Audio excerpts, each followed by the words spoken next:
हमारे साथ मंचासीन है हमारे प्रदेश कांग्रेस कमेटी के पूर्व अध्यक्ष पौड़ी गढ़वाल लोकसभा सीट से हमारे प्रत्याशी आदरणीय बहुत ही सम्मानित बड़े भाई श्री गणेश गोदयाल जी, हमारे पूर्व काबीना मंत्री हम सबके संरक्षक आदरणीय श्री सुरवीर सिंह सजवाण जी, हमारी मसूरी विधानसभा से प्रत्याशी रही प्रदेश महामंत्री श्रीमती गोदावरी थापरी जी, हमारे सोशल मीडिया के प्रदेश अध्यक्ष आदरणीय श्री विकास नेगी जी, हमारे चमोली जनपद से बहुत ही सम्मानित साथी विकास जुगरान जी, हमारे प्रदेश महामंत्री श्री पूरन सिंह रावत जी, हमारी प्रदेश सचिव आदरणीय श्रीमती पंडिता बडोनी जी, राजेश चमोली जी, विशाल मौर्य जी। मैं अब निवेदन करूंगी हमारे आज के प्रेस वार्ता के मुख्य वक्ता आदरणीय श्री गणेश गोदयाल जी से कि वो आज का संबोधन वक्तव्य आपके सामने रखें। धन्यवाद।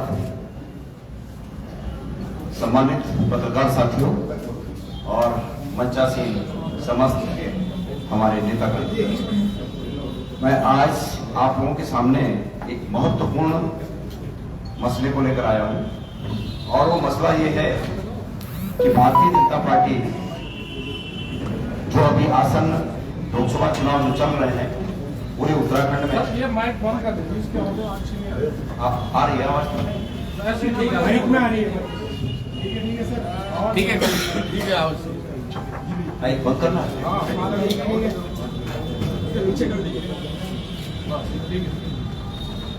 भारतीय जनता पार्टी इस लोकसभा चुनाव में अपनी हार को देखते हुए अब बहुत ही घटिया मानसिकता पे उतर आई है। जिस बात के लिए भारतीय जनता पार्टी कुख्यात है कि वो तमाम सेंट्रल एजेंसियों को अपने प्रतिद्वंदियों को हतोत्साहित करने में लगा देते हैं, उसी का जीता जागता उदाहरण आज मैं यहाँ पर प्रस्तुत कर रहा हूँ। मुझे कल 19/3/2024 को ये 3 नोटिस इनकम टैक्स से मिले हैं। एक स्वयं मेरे नाम से है, एक मेरी पत्नी के नाम से है और एक 2017 से 18 से पहले जिस फर्म के तहत मैं काम किया करता था उस फर्म के नाम से है। 3 नोटिस मिले हैं और जिसमें ये कहा गया है कि 22 समन्स मिले हैं, नोटिस समन्स है ये, जिसमें ये कहा गया है कि 22 मार्च को आपको 11:30 बजे पर्सनल निजी रूप में हाजिर रहना है और वो कहाँ रहना है? महाराष्ट्र के थाने में जो इनकम टैक्स का ऑफिस है वहाँ मुझे हाजिर रहना है।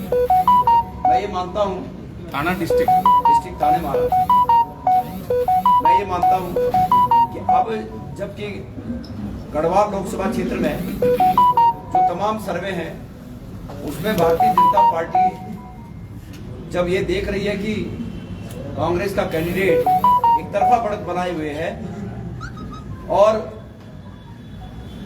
इस एक तरफा बढ़त को देखते हुए वो मुझे उलझाना चाहते हैं, वो किसी न किसी रूप में दबाव बनाकर हमें हतोत्साहित करना चाहते हैं। इन सब दबावों के चलते वो ये कोशिश करते हैं कि हमारा इलेक्शन इससे प्रभावित हो और जिससे कि उन्हें एज मिले, फायदा मिले। उन्होंने ये सब नोटिस, ये सब कार्रवाइयां इसलिए भी हैं कि पिछले 3-4 महीनों से उनकी जो कोशिशें थी वो कोशिश परवान नहीं चढ़ी और वो कोशिश जब परवान नहीं चढ़ी तो तब इस प्रकार से परेशान करके अब वो चुनाव को प्रभावित करना चाहते हैं। लेकिन मैं भारतीय जनता पार्टी को विनम्रता से इस देश के संविधान में विश्वास करते हुए एक बात कहना चाहता हूँ कि हम भगत सिंह के अनुयायी हैं और वो सावरकर के अनुयायी हैं। हम डर से अपने टास्क को नहीं छोड़ते। हम वो कितना डरा लें, लेकिन उनके कलम में इतनी ताकत नहीं है कि जो हमें डर कर बैकफुट पर कर दिया। मैंने जीवन में कोई ऐसा काम नहीं किया कि भारत के संविधान के तहत कोई ऐसा उल्लंघन नहीं किया कि मुझे पनिश किया जा सके। ये ठीक है, जब हमने आदरणीय प्रधानमंत्री जी को केदारनाथ में उनके एक गलत प्रयास के लिए रोका था कि वो लेजर शो करके वहां पर स्वयं भगवान की मुद्रा में ये विख्यात करना चाहते थे कि वो भगवान के अवतार हैं। हमने ये कहा था कि वो प्रधानमंत्री हो सकते हैं, राष्ट्रपति हो सकते हैं, लेकिन भगवान शिव के मंदिर में वो भगवान के रूप में स्थापित नहीं हो सकते। और तब मुझे इन सब कार्रवाइयों का सामना करना पड़ा था। इसके साथ साथ जब 2016 में सरकार तोड़ने की बात आई तो हम उनकी बात नहीं माने, तब भी इस प्रकार की कार्रवाइयों का हमने सामना किया। और आज जब भारतीय जनता पार्टी ये देख रही है कि चुनाव उनके हाथ से खिसकता जा रहा है, तो आज फिर इस प्रकार की घिनौनी हरकतें करने पर वो लोग आमदा है। मेरा ये कहना है कि वो लाख कोशिशें कर लें। मैंने एक बात कह दी है कि हम भगत सिंह के अनुयायी हैं। अगर ऐसे ही उनके बाजुओं में इतना जोर होगा तो हम फांसी के फंदे पर चढ़ने के लिए तैयार हैं, लेकिन अपने वसूलों से हम समझौता नहीं करेंगे। हमारे पड़ोसी देशों में अभी हम बात कर रहे थे, जिस प्रकार से सेना का प्रयोग राजनीतिक प्रतिद्वंदियों को कुचलने के लिए होता है, यहाँ की भारतीय जनता पार्टी की केंद्र की सरकार उसी प्रकार से अपने राजनीतिक प्रतिद्वंदियों को कुचलने के लिए इनकम टैक्स, ईडी, सीबीआई और इन तमाम एजेंसियों का दुरुपयोग करती है। बड़े हास्यास्पद है ये बात कि हमारे देश के प्रधानमंत्री जी 2 दिन पहले महाराष्ट्र के एक नेता अजीत पवार जी के बारे में इतनी ऐसी टिप्पणी करते हैं कि 72,000 करोड़ रुपए के गबन में जो शामिल हैं, इशारा करते हैं उनकी तरफ, और 2-3 दिन के अंदर वो भारतीय जनता पार्टी की शरण में चले जाते हैं। और उसके बाद ईडी की कार्रवाई भी बंद, इनकम टैक्स की कार्रवाई भी बंद, सब बंद। लेकिन हम ईमानदारी से चुनाव लड़ रहे हैं तो हमें इस प्रकार से प्रताड़ित किया जा रहा है, और इस प्रदेश की जनता और उस लोकसभा क्षेत्र की जनता ये सब देख रही है। माननीय हमारे सम्मानित पत्रकार भाइयों, गढ़वाल लोकसभा क्षेत्र की स्थिति यह है कि केंद्र की सरकार मुझे जीतने नहीं देना चाहती और गढ़वाल की जनता मुझे हारने नहीं देना चाहती। ये गढ़वाल की जनता और केंद्र सरकार के गलत मंसूबों के बीच एक द्वंद्व है, जंग है, और उसमें मेरा विश्वास है कि गढ़वाल की जनता जीतेगी। आपके कुछ प्रश्न हो तो उसका स्वागत। ये जो नोटिस आया है ये मतलब इनकम टैक्स क्या है, मतलब आय से अधिक का इन्होंने बताया है या आपकी जो फर्म है उन पे क्या है? नोटिस में क्या है, मतलब इसमें ये लिखा है, कुछ सब गोल मोल है, कुछ भी नहीं। Summons to the SSC witness under section 131 of in bracket 1A of Income Tax Act 1961, you are hereby requested to attend my office at Asar IT Park, Thane, Maharashtra on 22/3/2024 at 11:30 AM to give evidence and or to produce either personally। मतलब ये है कि आप मेरे office में आइए और जो कुछ हमें चाहिए एविडेंस दीजिए पर्सनल। उसके बाद पर किस चीज का एविडेंस देना है, क्या दिक्कत है, क्या गलत कर दिया है, उसका कोई जिक्र नहीं है। मतलब इसका मामला तो आपका नहीं चलता था, तो किस तरह का कोई आपकी रही हो आपका जी विषय तो कहीं कोई नहीं, जो 2016 में इन्होंने किया था वो चल रहे हैं और उसको हम बराबर समय समय पर हम उसको अटेंड करते हैं जब भी होता है। लेकिन ये खाली ये सिर्फ और सिर्फ नए मामले बनाकर और उसको जो है हमें एंगेज करने की कोशिश है कि इसको एंगेज करें।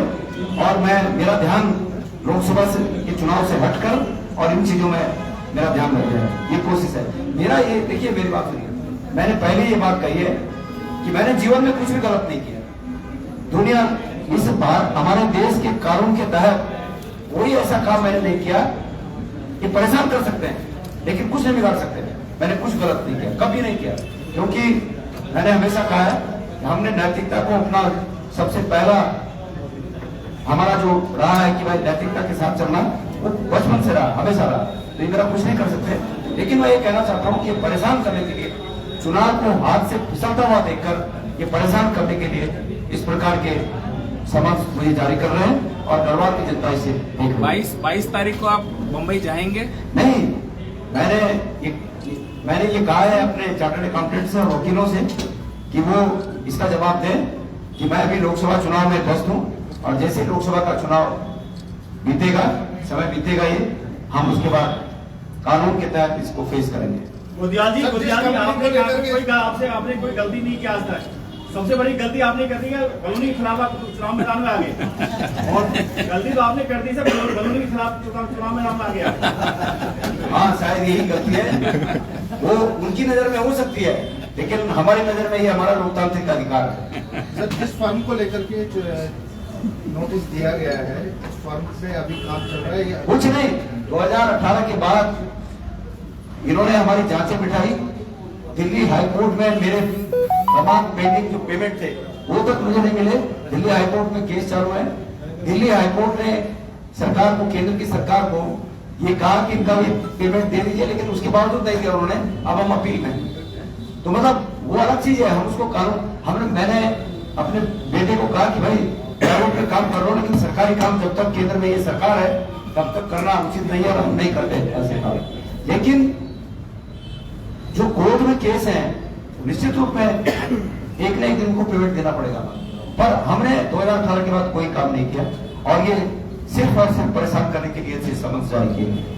सर, जो ये पौड़ी लोकसभा क्षेत्र में आपकी लोकप्रियता दिखा रहा है, तमाम सर्वे आपको दिखा रहे हैं, क्या ये भारतीय जनता पार्टी का डर दिखा रहा है? देखिए, पौड़ी लोकसभा में दो ऐसे व्यक्तियों के बीच ये चुनाव है, उसमें से एक व्यक्ति जिसने वहीं बचपन से वहां के लोगों के बीच, वहां के बीच बचपन बिताया, और एक व्यक्ति वो है जो दिल्ली से यहाँ आए। मैं चुनौती के साथ इस बात को कह सकता हूं, मैंने एक दिन कहा था कि अगर भारतीय जनता पार्टी के जो प्रत्याशी हैं वो मेरे साथ 800 का पाग लगा दें, अगर उन्हें 800 का पाग लगाना आ जाए तो मैं उनकी श्रेष्ठता को स्वीकार कर लूंगा। अगर उनको पता भी नहीं होगा कि पार्टी में घोटे कैसा लगता था, हम उस समय से यहाँ की माटी में कैसे बसे। जो व्यक्ति पंदेरे से लेकर अपने घर तक पानी का कंटक उठा के ले गया होगा, उसे पहाड़ की पीड़ा पता होती है। तो ये चुनाव ऐसे दो व्यक्तियों के बीच है कि एक तो आयातित है, वो मोदी जी और अमित शाह जी और तमाम उनके भारतीय जनता पार्टी के नेताओं के फेस पर चुनाव लड़ रहे हैं। मैंने ये सुना कि एक जगह स्मृति ईरानी आएंगी, एक जगह अमित शाह जी आएंगे, एक जगह मोदी जी आएंगे, एक जगह राजनाथ सिंह जी आएंगे, और भी नड्डा जी आएंगे, तमाम लोग आएंगे, मैंने ये सुना। लेकिन मैंने कहा कि केंद्र की सरकार चाहती है कि मैं बिल्कुल न जीतूं और गढ़वाल की जनता मुझे हारने नहीं देगी, मेरा पूरा विश्वास है। गुजराल जी ऐसे समय में समान आना, कहीं ऐसा तो पूर्व में आपको बीजेपी से ऑफर आया, स्वीकार नहीं किया आपने? इसमें सच्चाई है, ठीक इसमें सच्चाई है, लेकिन मैं उन चीजों को, क्योंकि कुछ सबकी नैतिकताएं हैं, मैं किसी को वो नहीं करना चाहता, लेकिन जो आपने प्रश्न किया उसमें सच्चाई है। लोकसभा चुनाव से ठीक पहले कांग्रेस के सिटिंग एमएलए पार्टी छोड़ देते हैं और जो लोग छोड़ के जा रहे हैं, इसको किस तरह से देखते हैं? देखिए, मैं मानता हूं कि ये हमारे लिए कहीं ना कहीं नुकसान तो है। इसको इस तरह नहीं कहा जा सकता कि लोग जाते रहे और हमारा नुकसान नहीं हुआ। वो हमारे महत्वपूर्ण नेता थे, बहुत मजबूत नेता थे, और उनके जाने से हमें नुकसान हुआ है। लेकिन इस संसार में अगर एक व्यक्ति जाता है तो दूसरा व्यक्ति उसका स्थान ले लेता है। कल मैंने भुवनेश्वर में एक बात कही कि अब वो तो चले गए, लेकिन उनकी इस जगह को भरने के लिए कोई बहुत ही काबिल व्यक्ति निश्चित रूप में आएगा और इस जगह को भरेगा।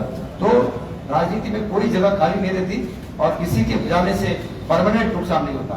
ये जरूर है कि वो ठीक चुनाव के वक्त गए तो हमें अपनी प्लानिंग वहां पर बदलनी पड़ेगी और उसके तहत अब हम काम करेंगे। ये एक मिनट, ये जो पौड़ी से ये यहाँ से हैं जुगरान जी है ना, चमोली से, तो आप बताएं कि वो राजेंद्र भंडारी के जाने से क्या फर्क पड़ा वहाँ? आपको लग रहा है, ये कह रहे हैं फर्क तो पड़ेगा, आपको क्या लगता है? ये कार्यकर्ता हमारे साथ है, सारा ना जनता हमारे साथ है। हमने कांग्रेस पार्टी को जिताया, वो तो चेहरा थे। अभी किसी और को टिकट दे देंगे तो सारे लोग हम साथ ही रहेंगे, फिर से दोबारा से मजबूती से लड़ेंगे और कांग्रेस को जिताएंगे। कांग्रेस का कार्यकर्ता वहां पर गोपेश्वर और पूरे बद्रीनाथ विधानसभा में बहुत ही उनके इस कृत्य से दुखी महसूस कर रहा है और कांग्रेस के कार्यकर्ता पूरी तरह एकजुट है। निश्चित रूप में भाई वो भी नेता थे, तो ऐसा नहीं कहा जा सकता कि 2-4-10 लोग उनके साथ नहीं जाएंगे, लेकिन उसकी प्रतिक्रिया स्वरूप कई बीजेपी के लोग मेरे संपर्क में बतेरे ऐसे हैं जो खुला आने को तैयार हैं। कभी कम से कम 1 दर्जन लोगों ने गोपेश्वर में कांग्रेस की सदस्यता ली, तो ये रिएक्शन है। और ठीक बड़े नेता जो उनके राज्य स्तर के नेता हैं उस इलाके से, वो भी कई मेरे संपर्क में है, जो इनका कहना है कि आप चिंता न करो, हम आपकी मदद करें। तो एक्शन का रिएक्शन भी होता है, तो इसलिए ये कहना कि हमें बहुत नुकसान होगा ये उचित नहीं है। लेकिन हाँ, ये ठीक है कि भाई वो हमारे नेता थे। अगले दिन तक कह रहे थे कि बस गोदियाल जी है और 6-8 घंटे के बाद जो है वो बोल रहे कि बीजेपी है। तो देखिए, मैं ये मानता हूं कि प्रदेश के नेताओं को थोड़ा संयम रखने की आवश्यकता है। इससे हमारे प्रदेश की नाकिस्ती होती है, प्रदेश की बेइज्जती होती है। लोग, बाहर के लोग उत्तराखंड को बहुत इज्जत की नजर से देखते हैं। मैंने एक बार प्रेस कॉन्फ्रेंस में कहा था कि एयरपोर्ट पे एक वाकया मैंने कहा था कि एयरपोर्ट पे फ्लाइट लेट होने के बाद बड़ी हुज्जतबाजी हो रही थी और उस फ्लाइट के लोगों ने कहा कि फलानी जगह पर खाना है और मैं लाइन पे खड़ा हो गया। एक नेता नुमा आदमी बिना लाइन पे चला गया, तो मेरे आगे वाले लोग गाली देने लगे नेताओं को। जब बहुत ज्यादा गाली दे रहे थे, मुझे अच्छा नहीं लगा। मैंने कहा भाई क्यों गाली दे रहे हो, कि ये नेता ऐसे होते हैं, सब खा गए देश को। मैंने कहा नहीं, ऐसे सब नहीं होते हैं। फिर वो मेरे बड़े स्टाइल में उन्होंने अपना विजिटिंग कार्ड निकाला, बोला कभी कोई नेता अगर लाइन में खड़ा दिखे आपको तो मुझे जरा फोन करना, मुझे सबको मिलेगा। और मैंने अपना आई कार्ड निकाल के उनको कहा कि मैं हूं ना, आपके पीछे खड़ा हूं। तो उन्होंने कहा कि उन्होंने कार्ड पढ़ा नहीं मेरा आई कार्ड कहां से हो, लेकिन अनायास बोल पड़े कि यकीनन आप उत्तराखंड से हो। तो उत्तराखंड की यही इज्जत थी। और इस प्रकार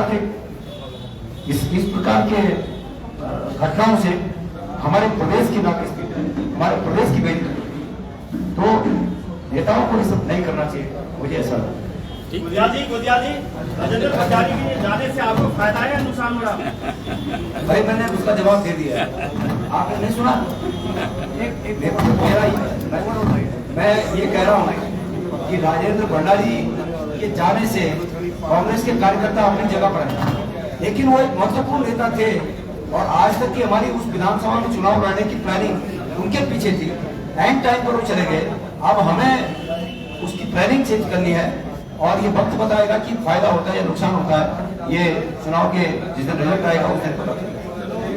आदरणीय पत्रकार बंधु, मैं क्षमा चाहती हूँ, मंचासीन महानुभावों का नाम लेते मैं एक महत्वपूर्ण नाम मुझसे छूट गया। आचार्य नरेशानंद नौटियाल जी भी हमारे बीच में यहाँ मंच पर उपस्थित है। इस त्रुटि के लिए